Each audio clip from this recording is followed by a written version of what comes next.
Drama से लड़त के आने वाले एपिसोड आप बहुत ज़्यादा इंटरेस्टिंग होने वाली है। आने वाले एपिसोड में देखेंगे कि सलार कह रहा होता है ईमान से कि मैंने अपने वजूद को हमेशा कमज़ोर और कमतर ही समझा है और कोई भी हकीकत माजी की हमारा रिश्ता तोड़ सकती है।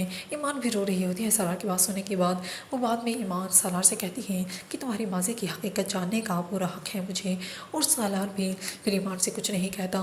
ईमान अब सलार के माजी की हकीकत जानने की पूरी पूरी कोशिश कर रही होती है और दूसरे जहन भी ईमान से कॉल पे बात करते हैं और ईमान से मिलता भी है और ईमान से कहता है कि मैं तुम्हारी कसम खा के कहता हूँ कि जिसने तुम्हें ज़िंदगी में तकलीफ़ पहुँचाई है उसे तो मैं बदला लेकर ही रहूँगा, उसे फांसी के फंदे तक पहुँचाऊँगा। इसके अलावा ये सब करने के लिए अगर मुझे अपनी गर्दन भी कटवानी पड़ी तो तुम्हारे लिए मैं ये भी कर सकता हूँ।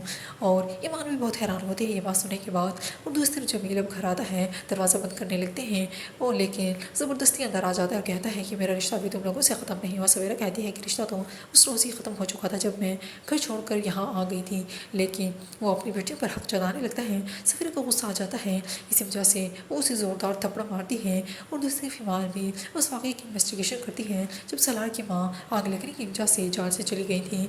अब ईमान ये सब हकीकत जानने के बाद सलार से बात करती है और सलार से कहती है कि जिस रोज़ आग लगी थी माँ के साथ अनाया भी चली गई थी।